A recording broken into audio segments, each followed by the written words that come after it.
المصرية في الإمارات تعد من أفضل الجاليات المصرية من حيث الوطنية والترابط والتناغم. يسعدنا اليوم أن نلتقي بأحد شباب الجالية المصرية في الإمارات، الوطني المحب لوطنه، أستاذ محمد عبد الرازق، المدير المالي وعضو مجلس تكافل المصريين بالإمارات. أهلا بحضرتك معانا. اهلا بحضرتك يا فندم، شاكر جدا للاستضافه الجميله دي. عفوا، واحنا طبعا متابعين جدا انشطه الجاليه المصريه في الامارات، وبنفتخر بيكم دايما من الجاليات الجميله المشرفه لمصر. ليكم انشطه جميله في كل الاحداث السياسيه والقوميه، دايما واقفين في ظهر مصر وفي وشها كمان. ده شرف كبير لينا طبعا، واحنا دايما بقول ان احنا في الخارج، مصريين في الخارج سفراء غير رسميين لدولتنا الحبيبه مصر، وبندعم طبعا القياده السياسيه في كل موضوعاتها. واهم ما يمس المصريين في الخارج هو النسخه الرابعه من ملتقى المصريين في الخارج هنا على ارض ووطننا الغالي. ده رسالتنا اللي بنقولها، احنا بنيجي نحضر المؤتمرات ديت ليه وبننتظرها من سنه لاخرى عشان نشوف ونوصل للعالم كله ان المصريين مترابطين، المصريين ليهم دور اساسي وقومي. يعني انا دايما كمان من ضمن الحاجات اللي بقولها رنانه، انا بقول ملف المصريين في الخارج ده ملف قومي. ليه؟ لان احنا مصريين في الخارج تحولاتنا بتمثل اكبر عائدات للحصيله الدولاريه لاقتصاد مصر. رقم 2، احنا بنحارب، احنا خط امن لمصر في الخارج، لان بنحارب الشائعات وبنتصدى ليها. ولما نيجي هنا بننقل الصورة وبنصحح المفاهيم سواء لأهلنا المتواجدين على أرض مستضيفة دولة الإمارات ككوني مقيم على أرض دولة الإمارات، وبنقل لهم بالظبط إيه توجهات الدولة وإيه رؤية الدولة وإيه النقلة النوعية اللي حاصلة في ظل القيادة الرشيدة النهاردة بدعم دولة رئيس الوزراء بنفسه إن هو يدعم مصريين في الخارج. دي رسالة من فخامة رئيس الجمهورية بيقول للمصريين في الخارج إن إحنا محتضنينكم سواء أنتوا في الداخل أو الخارج، فإحنا كلنا تحت الجمهورية الجديدة وفي سياق الجمهورية الجديدة. عدة محاور النهارده بدأت في الجلسة الأولى النقاشية الأولى، أول محور مهم جدا وهو محور السياسة الاقتصادية. في طبعا على رأس المؤتمر الوزيرة سهى جندي، دكتور محمد معيط وزير المالية، ووزير هيئة الاستثمار، وممثل البنوك المصرية. رسالتنا احنا بنقول الأتمتة والتحول الرقمي أثره دوت ايه بيخدم بلدنا في رقم 1 ويساعد المصريين في الخارج ان هم يدعموا اقتصاد بلدهم في الفتره الجايه. ايه؟ احنا مش عايزين فروع وممثلين لبنوك بره، احنا عايزين اتمته بره. مثلا في الامارات حضرتك ممكن بتروحي ماشين بتخلص لك كل المعاملات، هتوفر تكلفه على الدوله وفي نفس الوقت هتنجز الموضوع اكتر بالنسبه لافاده المصري الموجود في الخارج. النهارده بنتكلم في شركه استثماريه هتتعمل للمصريين في الخارج، فاحنا بننقل الصوره الحقيقيه بدون شوائب بدون أكاذيب، وبنحفز الناس لإعادة الثقة مرة تانية بوطنهم مصر. للأسف أنا بقول إعادة الثقة لأن أنا لامس الجزئية ديت في تعاملي مع قطاع كبير من المصريين.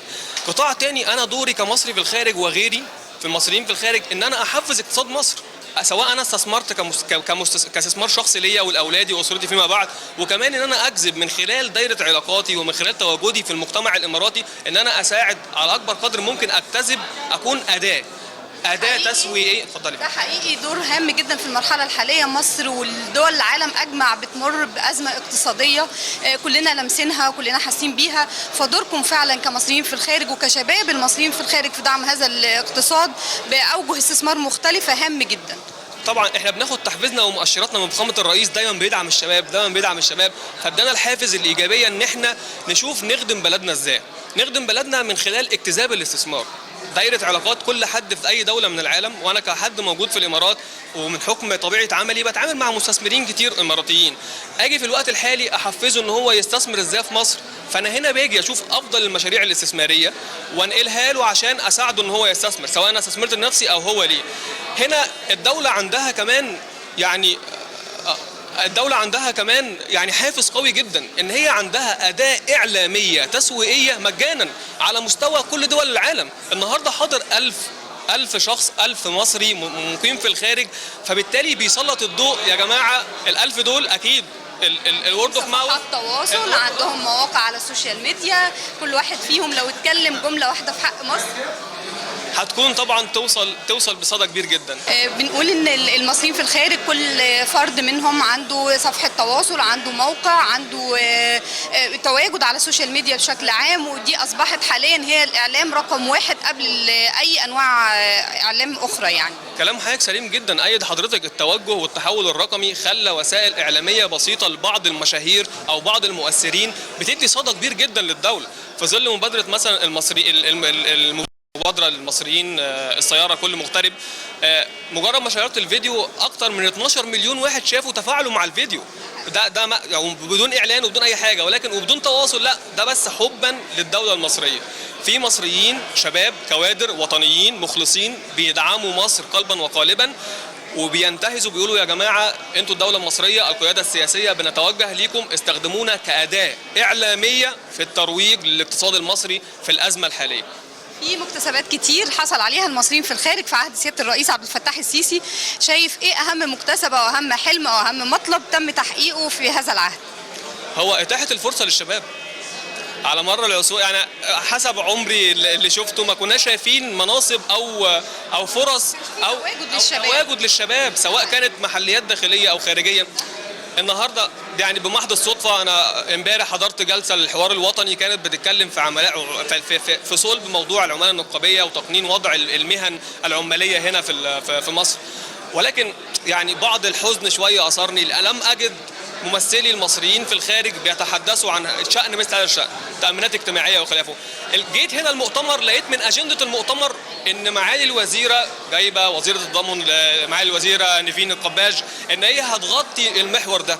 فهو ده التواصل، هو ده ان احنا بنقول للمصريين في الخارج لا احنا ولاد، احنا مش هنسيبكم. في قناه ثانيه برضو ان احنا يعني بنتيح للمصريين في الخارج ارسال مقترحاتهم في الحوار الوطني، وفي لينك معين كان متاح لارسال هذه المقترحات. بالظبط، في بعض الوسائل واحنا تم بالفعل ارسال بعض المقترحات للاستاذ ديار شوان، وان شاء الله نامل ان هي تكون تتبلور على ارض الواقع. لكن متفائلين خير بالمؤتمر دوت، وان شاء الله يكون في توصيات في الاخر توصل لدوله رئيس الوزراء والقياده السياسيه، وان شاء الله يكون ان شاء الله بمصر احسن. وبشكر في الاخر الاعلام المصري اللي بيوجه رساله جميله، بيقول هو دوت الاعلام البناء اللي احنا بنغطي كل الاحداث سواء كانت في الداخل او في الخارج. شكرا لحضرتك.